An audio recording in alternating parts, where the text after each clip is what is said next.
Rachel from Bush Edge Homesteading Australia, and today we are going to be making a delicious creamy soda, but not just a standard kind of soft drinky creamy soda you get off the shelf. This one's a nice fermented one, so it's got some goodies for your belly in this one as well, being a fermented beverage. This is a great activity to do with the kids, so I've got my eldest here with me today, and we're going to be making this one together.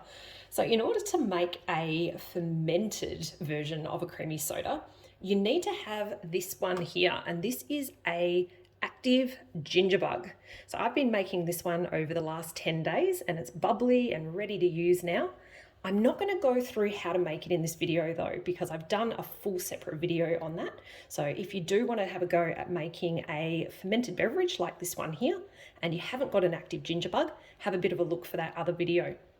In order to make our creamy soda, we need just a few simple ingredients. So we've got our active ginger bug. We are also going to use some vanilla extract. So I've got a bit of pure vanilla extract here, and that's what gives our creamy soda flavoring. And I will say, I think I was in my 40s before I actually realized that the flavor of creamy soda was vanilla. So if you didn't know, that's actually the flavor of our creamy soda. And we also have some white sugar here as well, and also some water.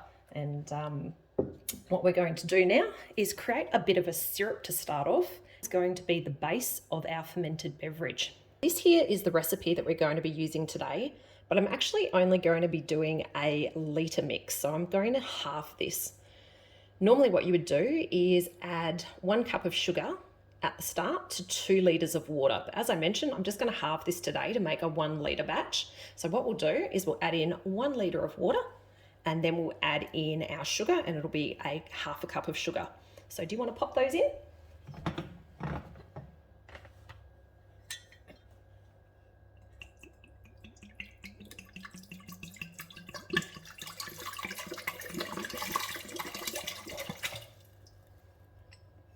Okay, so now we've got that 1 litre of water in, we're going to add half a cup of sugar.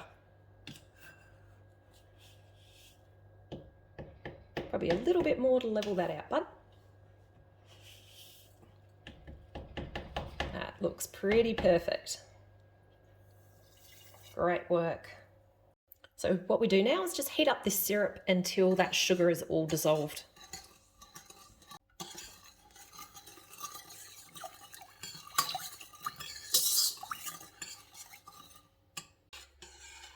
Alrighty, that looks like it's dissolved, so it's time to turn it off. At this stage, we want to take it off the heat because we actually need it to cool down a little bit. If I started adding in the ginger bug while it's hot like this, I'm actually going to kill off all those wonderful bacteria that's actually making it nice and active. So I need this to cool down, and then I can transfer it over to the bottles to start the next stage. Now that our sugar syrup is nice and cooled down, so it's kind of just lukewarm to the touch, which is okay for adding the ginger bug, that won't kill it.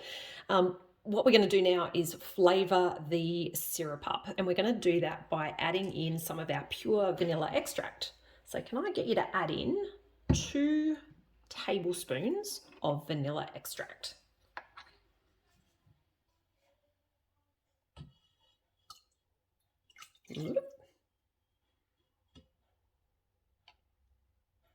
You probably noticed that was a bit of a generous addition there, but that's okay because we like a bit of flavour, don't we? Yes, flavour. Do you want to stir that in?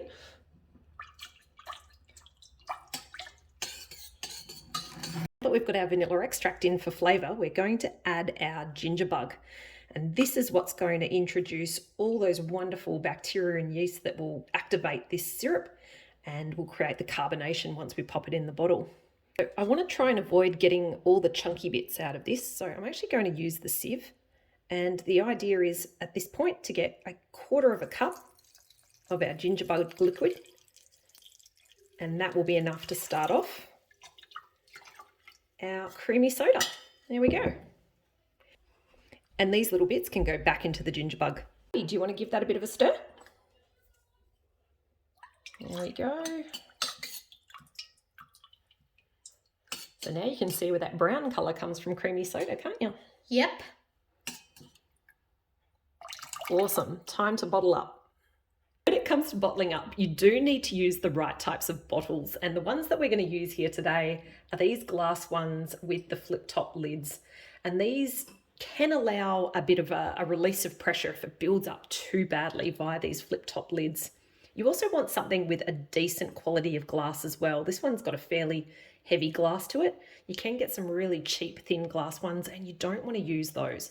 And the whole reason you want to have a decent bottle is because there is a risk of explosion. And that has happened with things like ferments and fermented sodas and stuff, where people have used the wrong bottles and also where they haven't burped them each day. So what we'll also do with these is over the next couple of days as it ferments, I will actually open this lid each day, and that'll release a bit of the pressure as well, just so that it doesn't build up too much. We want some pressure to create carbonation, but we don't want so much that this bottle's going to explode.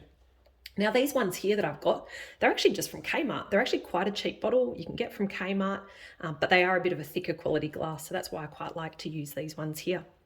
Alrighty, so that's enough about bottles. Let's fill this one up.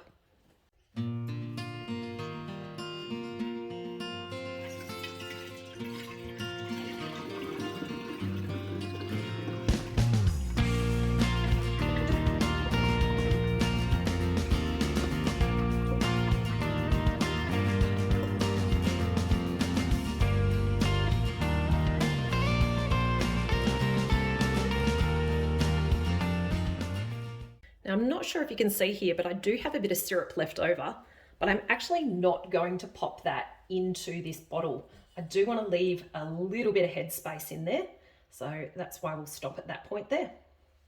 And now we'll just cap our bottle.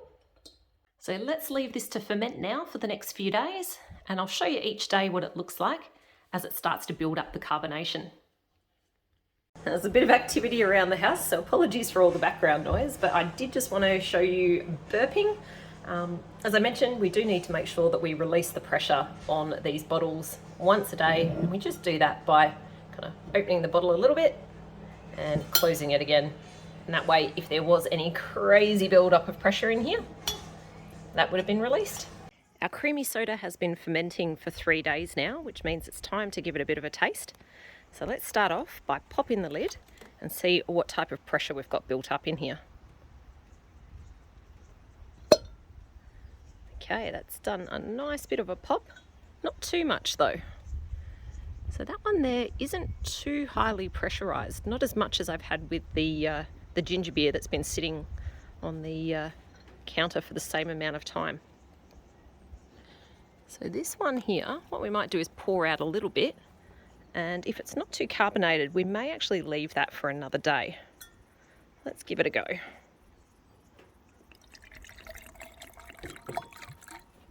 So there's a little bit of a fizz, but it's definitely not highly carbonated, so that can probably go a little bit longer.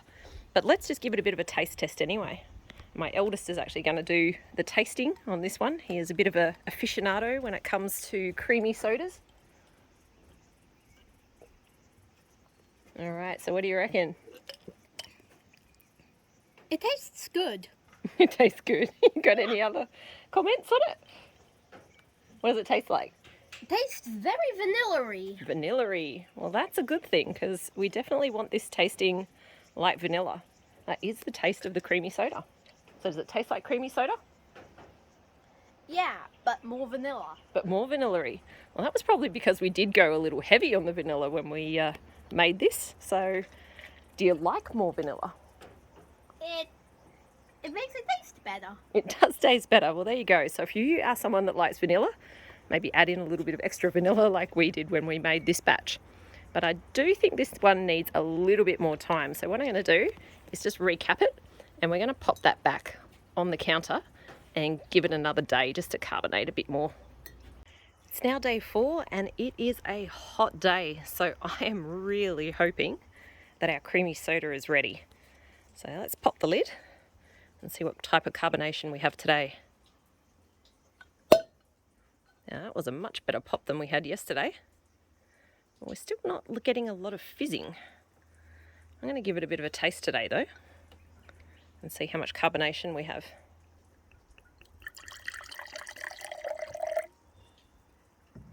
Again, a little bit of bubbling, but not a huge amount.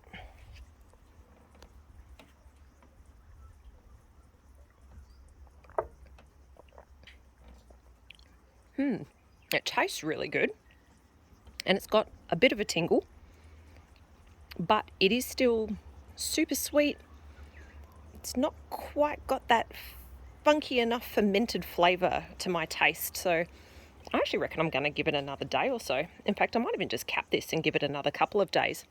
I'm actually starting to think that with the level of vanilla that we put in, because as you saw when we made this up, we did add a little bit too much. Maybe the level of alcohol in there affected some of our yeast and bacteria, so maybe that's why it's a little bit slower to go. So what I'm going to do is actually add in a little bit more of my ginger bug, and then I'm going to pop this back on the bench for another couple of days, and then we'll give it another test. So this has now been fermenting for 5 days, so that's a couple of days more than we would normally do, and I'm hoping that we will now have a good amount of carbonation in here. Let's give it a pop. Oh, yeah, we go.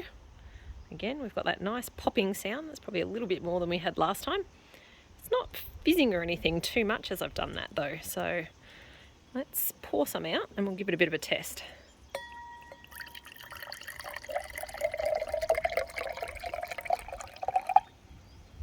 Yeah, so this one's still not particularly foamy, but the smell that's kind of coming off of it is it's almost a little bit more winey now, which is probably because we've left it for the 5 days. So anyway, let's give it a bit of a taste test and see how it tastes.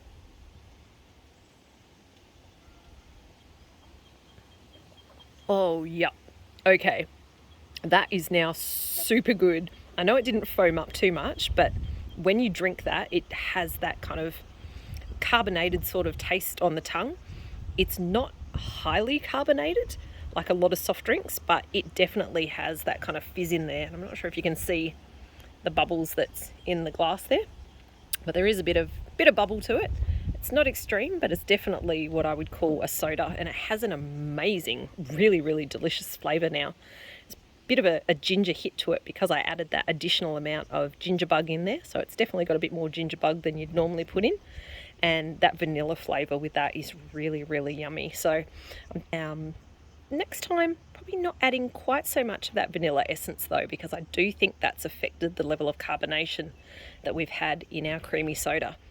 But in terms of a taste, that is wonderful, and I'm definitely going to be popping that in the fridge now. So thanks a bunch for joining as we made this particular batch of creamy soda. It's definitely not straightforward as it can be, but sometimes it's a good thing to be able to see that things don't always go right the first time, and that you can actually make some adjustments to try and get things back on track. Hopefully you got a little bit out of the fact that it didn't actually go perfectly, and found that you can actually do some simple things to adjust to get yourself a nice beverage at the end. Thanks a bunch for joining, and catch you later.